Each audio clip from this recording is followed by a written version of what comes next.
case.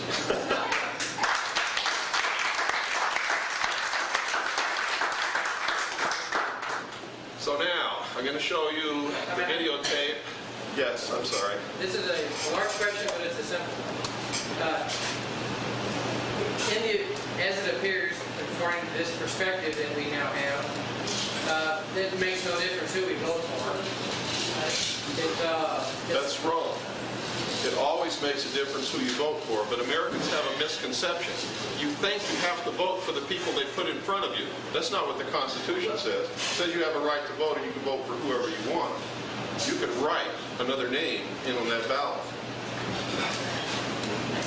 And if your state says you can't, you take that to the Supreme Court and I guarantee you your state will lose. It's a constitutional issue. I was registering to vote this year, and I was reading the guidelines. Can you talk real loud, please? I was registering to vote this year, and I read the guidelines. And to me, as I understood it, that I could not vote for president unless I was registered either Democrat or Republican, because that's the only people that are, the only parties that are registered. That's unconstitutional. The Constitution says you have the right to vote. They cannot make stipulations on you have to do this to vote or you have to do that to vote. They can't stop you from voting. It is a right that you have, and the Constitution restricts the government from stopping it. So you don't have to belong to any party. That's right. The Constitution says nothing about parties. It says you have the right to vote. So are you saying that this activity out here in Groom Lake is, with anomalous aircraft, let's say, is more or less a continuation or a perpetration of ideas or events to distract us from what's really going on, and it's them that are able to do so do that? It's also part of a mind control program to convince you that there's an external threat to this earth which does not exist. Remember all the slides I showed you? Reagan said it 6 times during his presidency. Oh, wouldn't it be nice if we would all come together if we were attacked by some other species from out there in space? What? 6 times. The president said the same thing 6 times in 6 different speeches over 8 years. What, did he forget he said it before? I mean, he was pretty forgetful. He forgot everything else. Did you ever hear of Iran-Contra? Oh, you say that again. It's incredible. How come Bush always tries to avoid the issue and talk about the New World Order? Because he doesn't want you to know the truth. Recently, remember, George Bush is a member of the Skull and Bones. When you go through the initiation in these secret societies, no matter which one, you must suffer a symbolic death and a rebirth. In the Skull and Bones, George Bush had to go through this initiation lying naked in a sarcophagus with a ribbon tied around his genitals, which was the symbolic amputation of the genitals. The rising of man above the animal in man to the state of God. In the old days, they used to really do it. When you reached a certain degree, you had to have your genitals amputated, signifying the elevation of man above the animal in man. Okay? That's the symbology of the Sphinx. The Sphinx is to remind mankind for eternity that he is nothing more than an animal with a brain. That's the big mystery everybody's been looking for. It's right there in front of everybody the whole time. That's what it's about. Yes, sir? Part of the Skull and Bones issue after such your sexual district wall laying and sarcophagus. Yes. Now, recently George Bush was asked, are you a Christian? Now listen to how he ducked that issue very well, because they use semantics. He said, if you're asking if I've been reborn, the answer is yes. You didn't say what?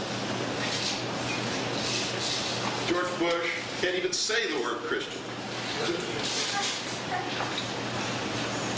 Okay, let's take a real short break and then I'll start the video. Thank you very much for your attention.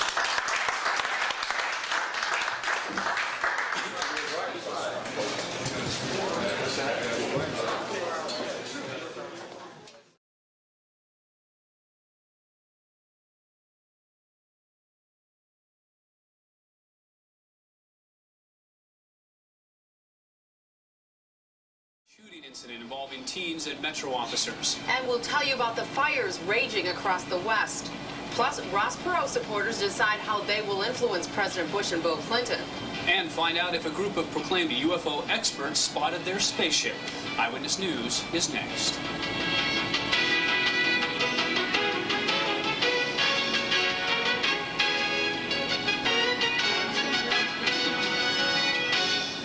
You're watching KLAS TV Channel 8, Southern Nevada's 24-hour news source. And now, this is Eyewitness News 8. Good evening, everyone. I'm Kathy Randall. Thanks for joining us. And I'm Don Hudson. Could it be that UFOs really do fly over a part of the Nevada test site known as Area 51? Well, many people claim to have seen mysterious objects hovering erratically in the night sky near Rachel, Nevada. Last night, UFO believers and others who just aren't sure went looking for some proof. 130 miles north of Las Vegas, in the dark desert sky, people say they've seen unidentified flying objects. Yes, UFOs. Thought I'd see for myself if it's really going on or not. UFO Universe magazine is the sponsor of this weekend skywatching expedition. A number of our investigators from the various publications that I put out have been out here and have had verifiable sightings. Bill Cooper claims to have videotaped a glowing craft in January.